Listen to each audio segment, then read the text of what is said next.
Legendary mountain man Tom Fitzpatrick has learned to adapt and survive like few others in the untamed West. Mr. Fitzpatrick, come quick!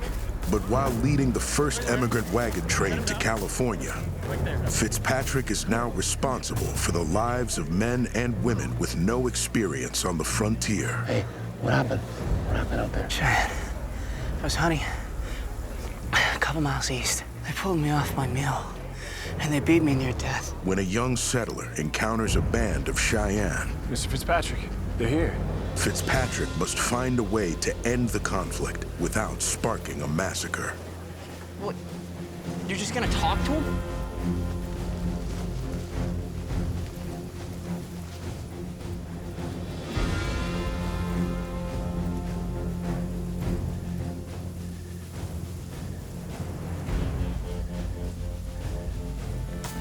What are you doing? No, stop. I want my things back, Fitz. Enough. You better tell him. That's enough. You better get my things back. Put that business. I want my mule. You need to stop. I want my You need to rifle. stop it. I want Stop. my kid. That's enough. All of it. That is enough. I'm going to shoot that Understood that right off. No. Fitzpatrick's caution and wisdom have kept him alive for decades on the frontier. But now, a settler's thirst for revenge could get him killed.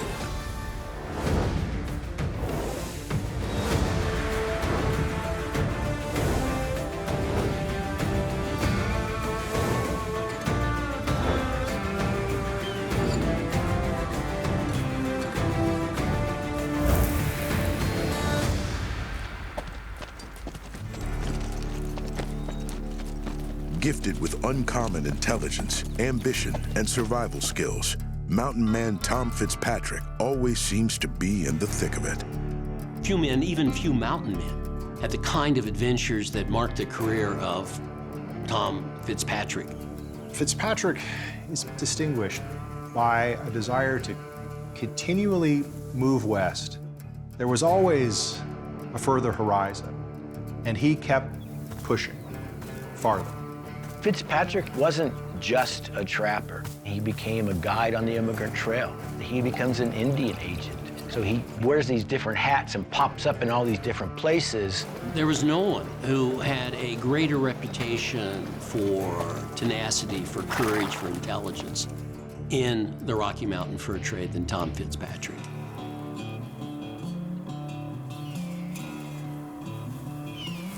By 1831, the fur trade has begun to decline. Demand for beaver is falling, and veteran mountain men like Fitzpatrick's friend, Jedediah Smith, could see the writing on the wall. Jed Smith decided to take up commerce on the Santa Fe Trail.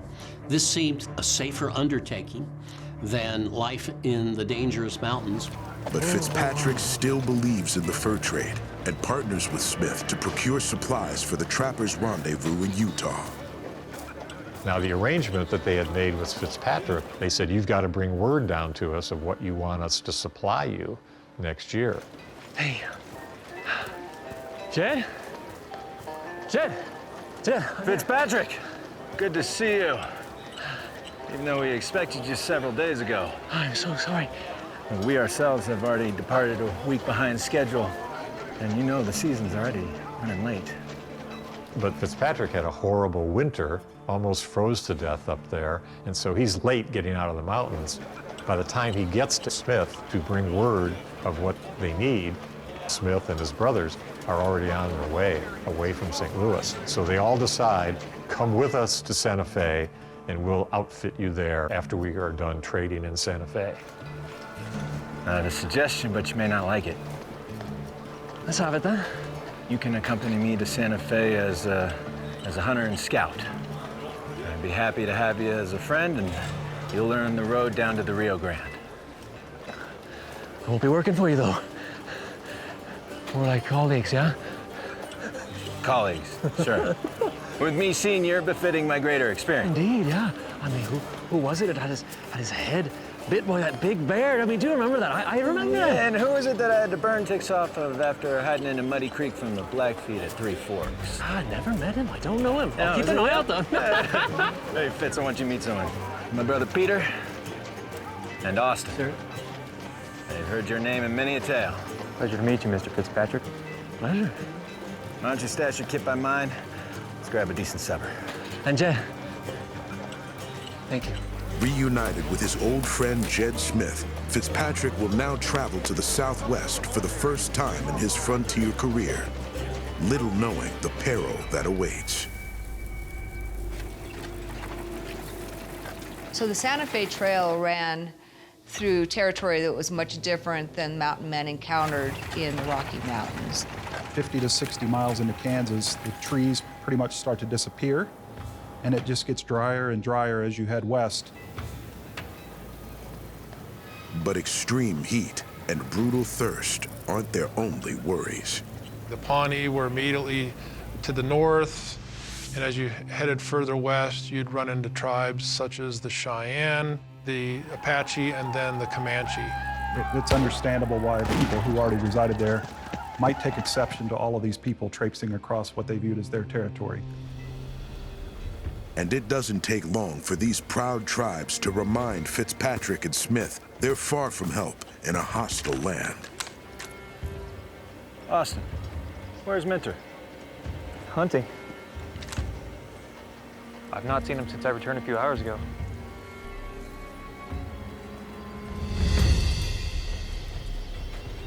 Stay here. We'll be back soon. Unwilling to abandon their comrade while hope remains, Fitzpatrick and Smith retrace their steps back up the trail.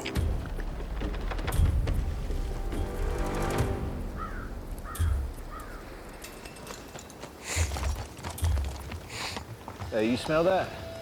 Yeah, I do. Whoa.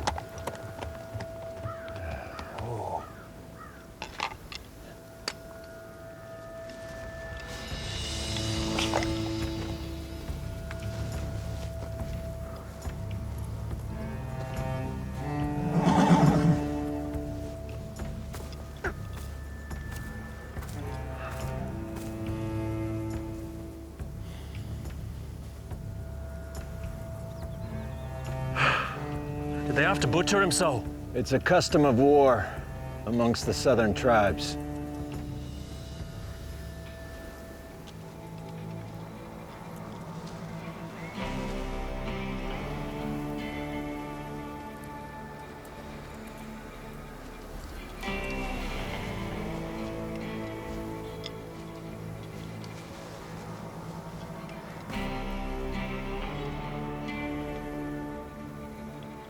That can't happen again. I agree. We'll double the watch tonight. Fitzpatrick is no stranger to violence on the frontier, but he'll soon face an ordeal that will shake him to the core. Come on.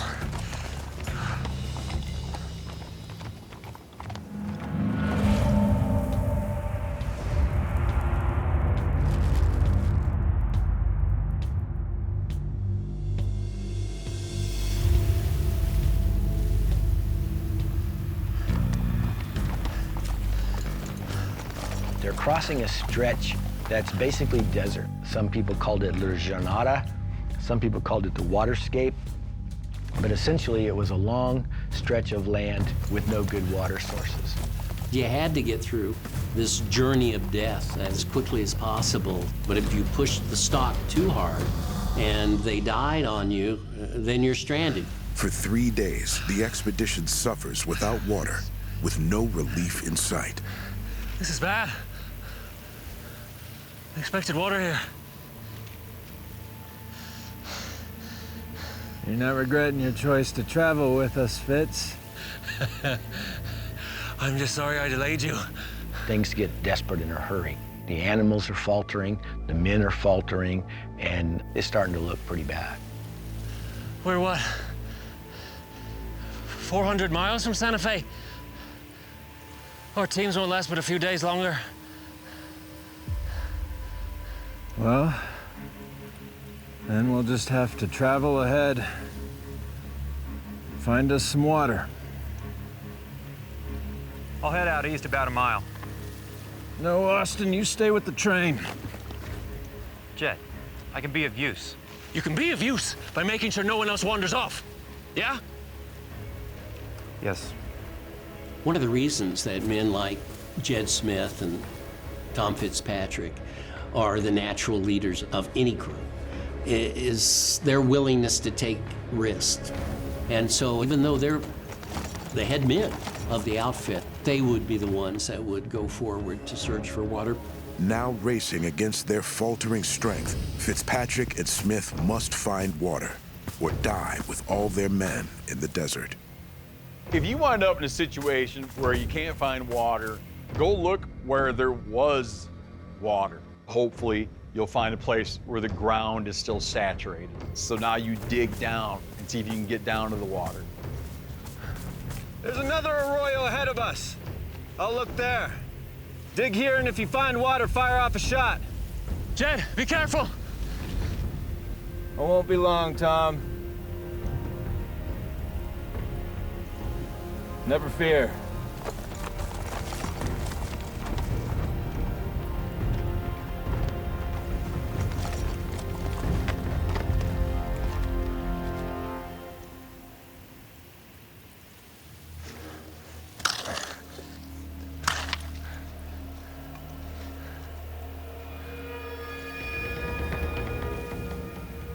That's too bloody far, Jed. Fitzpatrick and Smith had been together in some of the most daring adventures in all of frontier history. Smith, in particular, had survived harrowing experiences looking for water and had always managed to pull through.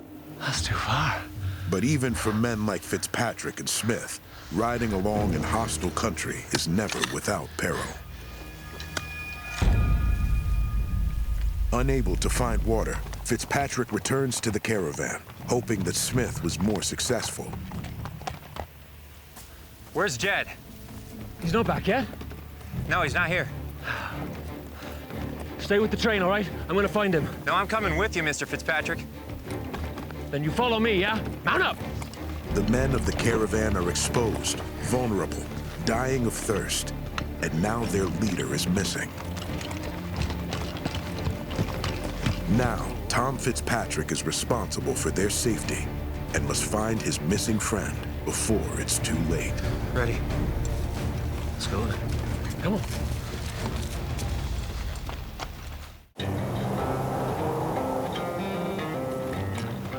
After Jedediah Smith vanishes along the Santa Fe Trail, Tom Fitzpatrick is desperate to find any clue about what happened.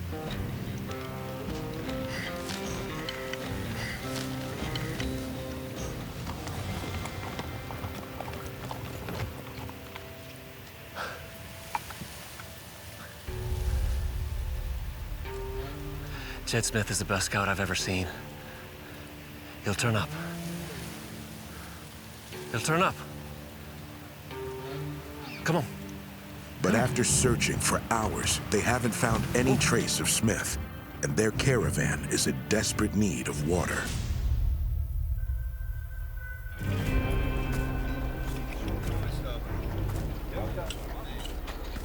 It is far too soon to stop searching. We need to keep looking. No, we need to move on. At least until we find water. You go then. Austin and I will keep looking. We can catch up with you later. Think like your brother. These animals won't make it far without water, and nor will we.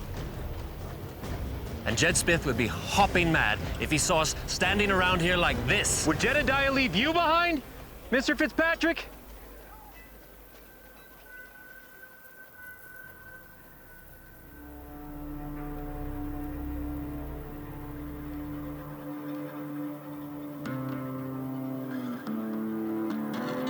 Ride an hour, then back. It'll be dark by then. That's all we can do. Let's get going. All right, man, let's move out! Fitzpatrick sends the pack train ahead to the next possible water source and tries one last time to find Jedediah Smith.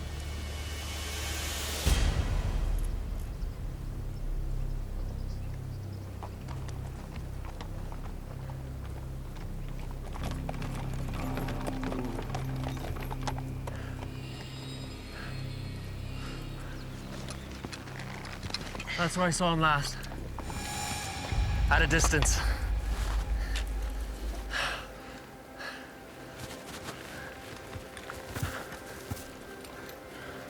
Then let's ride that next way.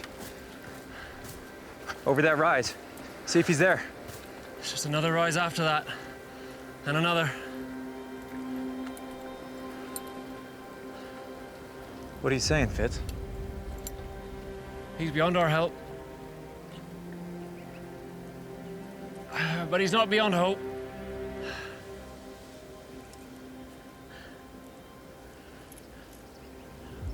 We have to ride back now.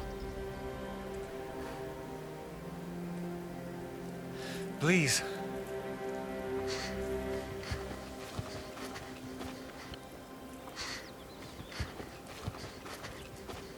Austin.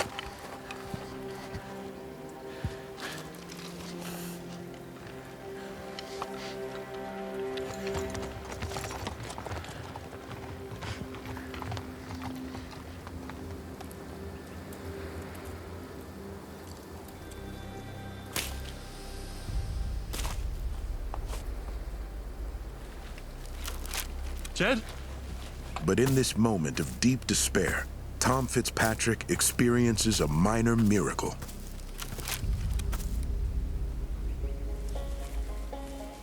Where in the world did you come from? Around this same time, in 1831, an Arapaho boy is separated from his tribe during a skirmish it was having with a rival tribe.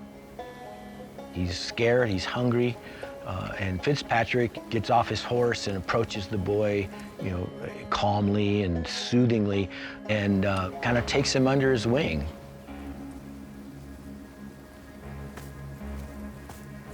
He nicknames him Friday because it was a Friday when he finds him, and he more or less adopts him.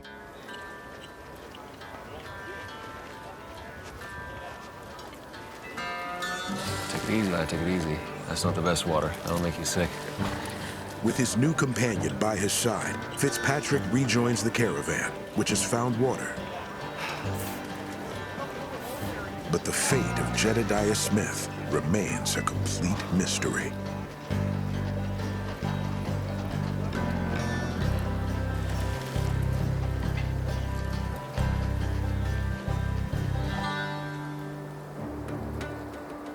Several weeks later, the expedition, now led by Tom Fitzpatrick, reaches Santa Fe, hoping to find Smith already there. Given how much Smith had survived before, it's reasonable that he would have walked out of the wilderness none the worse for wear, with some amazing story to tell at any moment. But on the unforgiving Santa Fe Trail, hope is a fleeting thing. That's the last of it. So how do we stand? We're all accounted for. Mr. Fitzpatrick. Get him some supper, yeah? Okay. What is it?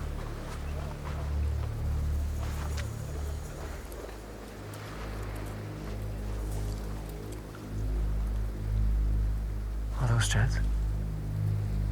Jedediah Smith's brothers come into possession of his firearms, which they acquire from either a Mexican or native tradesperson.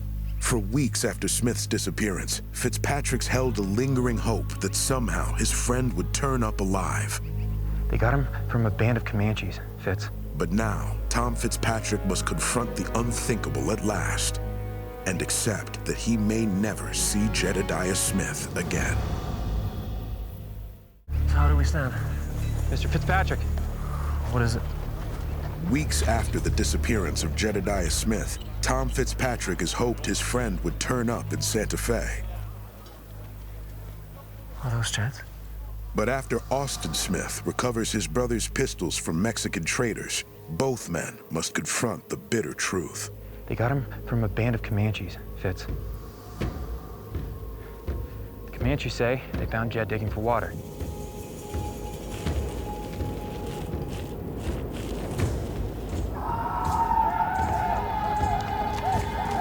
So they rode him down.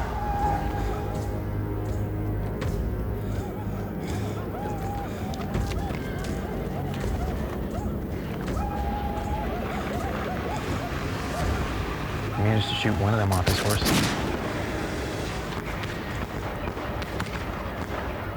Even the Comanche said it was a courageous shot.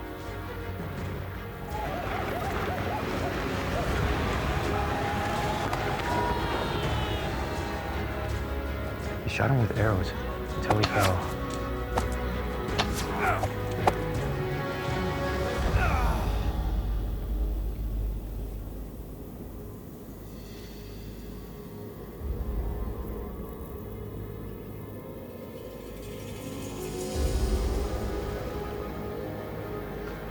Comanche said he died well.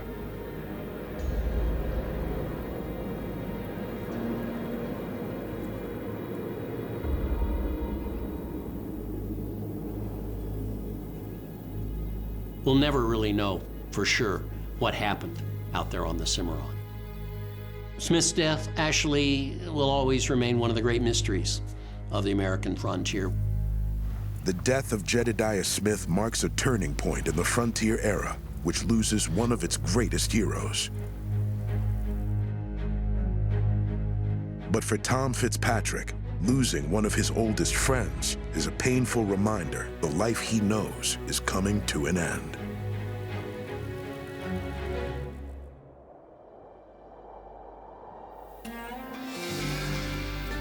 I'm all set.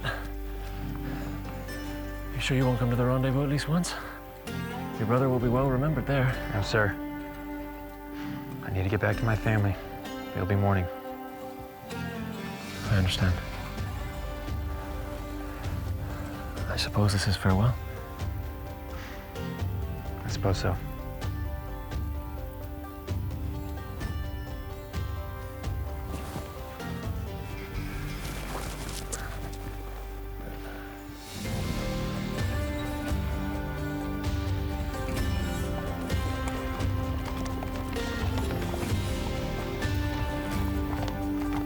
Mr. Fitzpatrick. Don't ever blame yourself. You did as much as you could.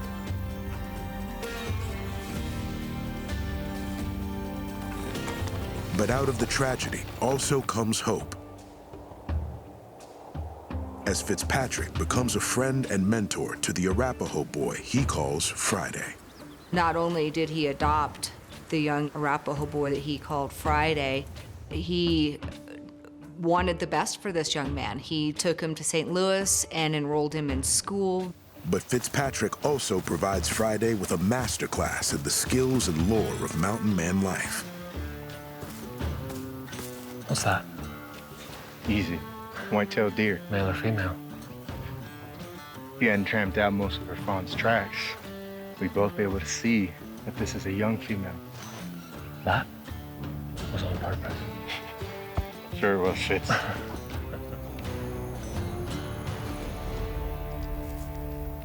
But the time soon comes for Friday to take up a new life among his own people. His real mom and dad, the Arapaho, get word to him in St. Louis, and Fitzpatrick brings them back to his family.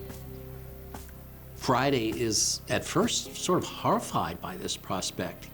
Being a teenager and finding his identity, now it's all turned upside down. And he's supposed to go back and adapt to their culture.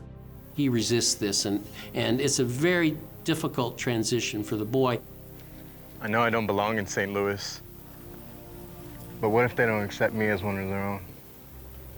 It'll take time. But you're a gifted lad. You'll see that soon enough. You'll always have a friend in me. As long as I live. Come on.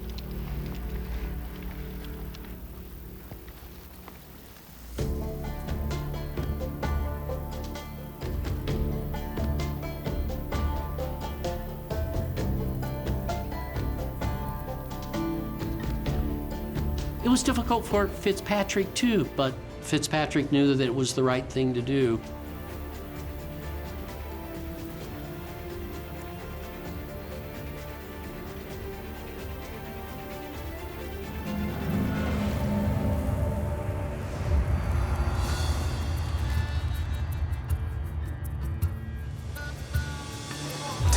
After Jedediah Smith's death, Fitzpatrick's long career as a trapper and fur trader has run its course.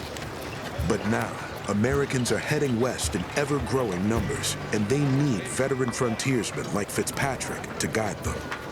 The mountain had this incredible knowledge of how to get through the mountains. They knew the trails, they knew the dangers, the best ways to go. In the late spring of 1841, Fitzpatrick is leading a large wagon train of Jesuits westbound to Oregon. But as Fitzpatrick prepares to set out for Oregon, another expedition leader seeks out the famous mountain man. Hey, Jeremiah, see Jake about those water kegs, would you? All right. What is it then? You are Mr. Thomas Fitzpatrick, I hope. I hope so, too. State your business. I've got quite a lot to do. John Bidwell. You're taking a Jesuit mission to Oregon country. Yeah, they're running about 3 days late, but if you wish to join, you're welcome. Yeah, please. And No, take s- those over to Jeremiah. No, sir. Quite the opposite. The group I've organized here, well, we're headed to California. John Bidwell was a very young man. He's only 21 years old, and yet he has a real vision for what the West can be, if only they can get people out there. A lot of folks decide that the trip's too dangerous, the trip's too expensive, but Bidwell is absolutely determined. You're a bit young to be leading an expedition like that. Well, yes.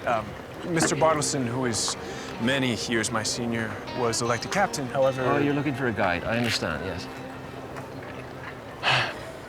Your reputation is extraordinary. Perhaps we could combine efforts. Safety in numbers, as they say. What do you know about the route to California? I've read all the latest reports. After a lifetime of peril on the frontier, Tom Fitzpatrick knows exactly how difficult the journey ahead will be. Those reports describe heat, cold, drought, predation by Indians, and the good chance that we'll be chewing our belts by the time we're done. Sir, we have no doubt at all about the dangers we will face getting into California. But if he accepts command of a party of naive civilians, he'll be responsible for their lives as well as his own. Sir, we have no doubt at all about the dangers we will face getting into California. Having begun a new career as a frontier guide, Tom Fitzpatrick must decide whether to take an inexperienced party of settlers all the way to distant California. It's far. It's further than you can possibly conceive. Sir, we believe it's our destiny. Your destiny, all right, well. My authority's not to be questioned if we're going to survive that, you understand? Agree. I can't thank you enough. Well, don't thank me yet. Thank me when we get there, all right? We'll break camp at dawn. The two parties decide to combine with Fitzpatrick as their guide. Fitzpatrick is the consummate old grizzled scout who's going to open up the promised land to the pioneers. For Fitzpatrick, leading settlers on established trails instead of blazing new trails for himself is a change of fortune, and will put him at the forefront of America's ambitious Western destiny.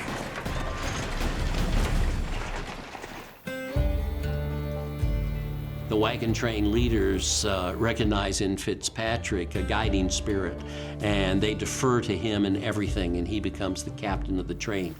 Just a few weeks into their journey, Bidwell's inexperienced settlers learn just how dangerous the road west can be. Mr. Fitzpatrick! Come quick! All right, bring him here. Bring him here. Set him down right there. Set him down. Set him down. Come here, boy. Come here. All right, Johnny. Hey, what happened? What happened out there? The Cheyenne. I was hunting a couple miles east, and they set upon me. They know we're here. Fitzpatrick had given strict orders that no one was to stray away from the wagon train. Of course, he had learned this lesson all too well on the Santa Fe Trail. And yet a young man, Nicholas Dawson, wandered away. Did you tell him where we were? They pulled me off my mule, and they beat me near death. I begged them for mercy, and I told them. Okay, all right. You take up arms and post a sentry, but that's it, all right? That's it. Talk about a greenhorn. This young kid, he's never really been outside of the city, but he sees some Indians, and he freaks out. How many were there? More than I could count. Hundreds. And yet you escaped. Maybe less than. But the hate in their eyes was real. I'm telling you, it's a miracle I made it out of there alive. Mr. Fitzpatrick, they're here.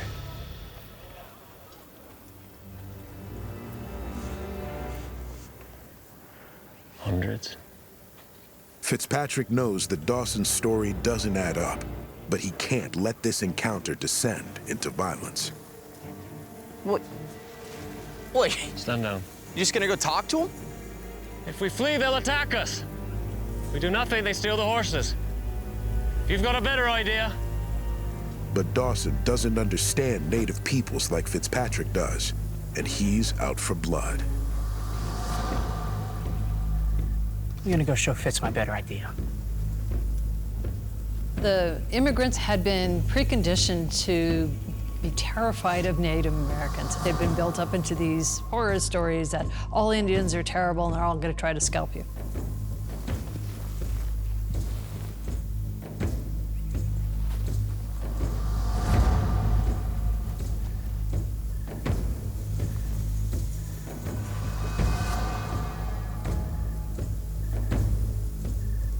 Fitzpatrick is close to a peaceful resolution, but Dawson only has revenge on his mind. Dawson, what are you doing?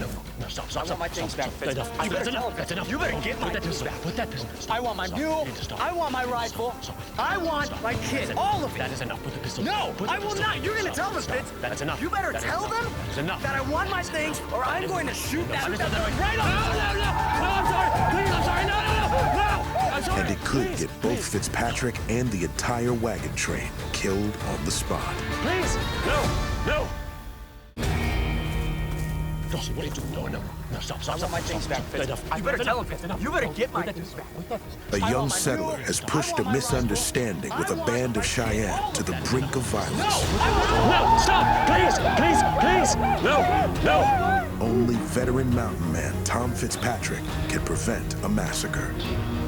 This is how so often on the plains tragedy came about, and soon you've got dead people on both sides. Give me the pistol. No.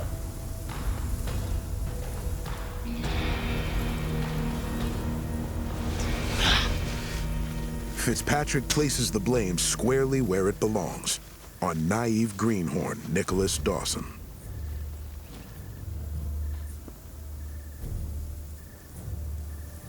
The whole situation was solved peacefully, and it just shows the wisdom of Fitzpatrick in calming both sides down and avoiding bloodshed. They wind up negotiating and returning most of his goods. We're all right. All right.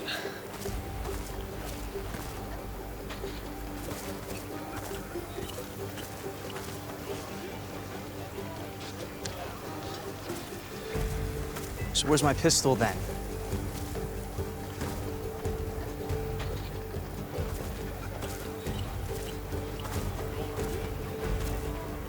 Let's try and have it. Next time, get it yourself, all right?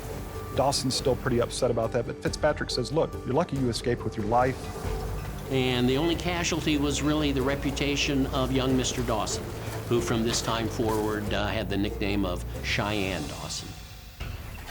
By the end of the summer, the expedition reaches a crucial turning point, Soda Springs in modern-day Idaho.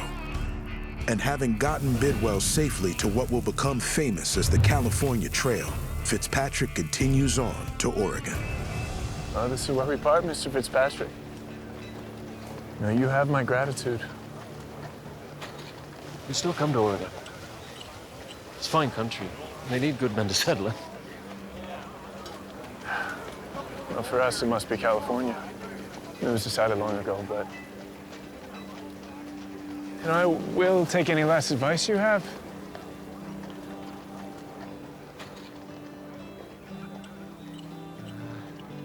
This desert's ahead. The worst than you've ever seen. And the highest mountains in the west. Fitzpatrick certainly must have been worried about the fate of his friends on the wagon train, but you know, by now, they weren't these greenhorns anymore. He had made them into the new men and women that they were. In truth, the only advice I can offer is perseverance. The road's long, but it's not endless. And others will follow the path that you make. All right? Godspeed, Mr. Fitzpatrick. Hey now. Fitz is fine. Till next time. 3 months later, Bidwell's party becomes the first emigrant train to reach California by following the trails blazed by trappers and mountain men.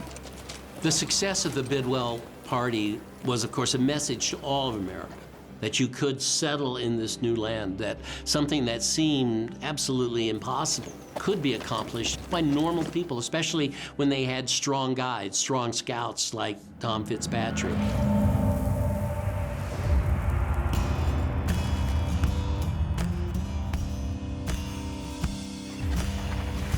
By guiding the first wagon train to the West Coast, Tom Fitzpatrick has opened the door for Western migration. Now, he will help knock down that door forever. The general public doesn't really know what's in the West. So Army explorations start going out to map and to really understand the geography. And John C. Fremont is one of those early people. In the summer of 1843, Fitzpatrick becomes a guide for John C. Fremont's second of 5 expeditions into the American West. This is yet another moment where Fitzpatrick is at the forefront of Western exploration. Theodore Talbot is a cartographer from Fremont's expedition, and at just 17 years old, hadn't even been born when Tom Fitzpatrick had first started exploring the West. Mr. Fitzpatrick. Oh, yeah. I must say, sir, except for Solomon's Fork, your knowledge of the Kansas River is impressive. I know where Solomon Fork is. They took us there 2 weeks ago. Well, not quite, actually. We followed the Grand Saline, not the Solomon, but you were close. I was close. I was close. Did you hear that, lads? I was close.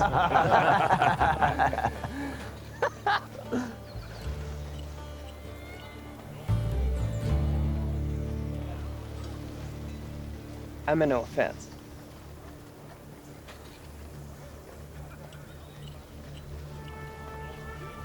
Don't take it.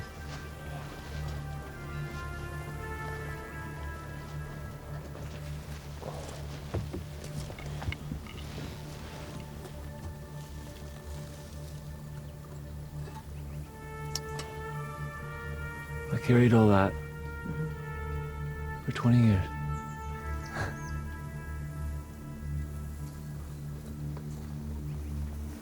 And now with your sextant and your compass and your...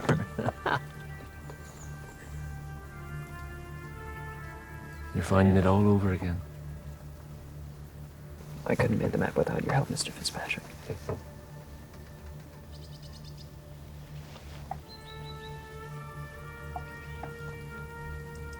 Maybe not. But now that you've got it, you don't need my help anymore, do you?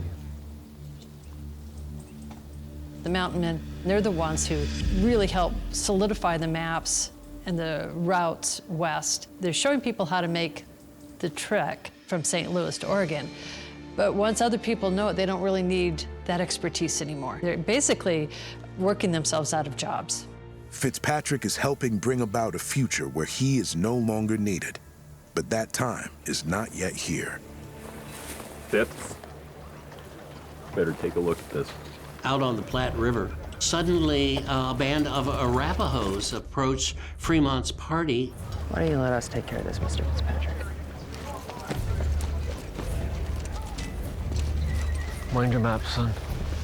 Yet again, Fitzpatrick steps up to prevent a violent clash. And as the legendary mountain man places his life on the line once more, he knows it could be for the last time. Don't shoot! guiding a major expedition to map the West, Tom Fitzpatrick has encountered an Arapaho war party. After 20 years in the West, Fitzpatrick is willing to risk his own life to save the expedition.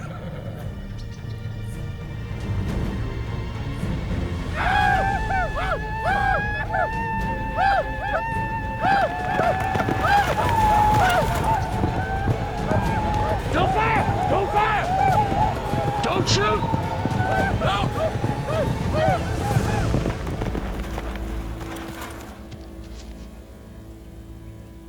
Surely you don't plan to shoot me, old friend. But instead of meeting his end at last, Fitzpatrick meets an old friend.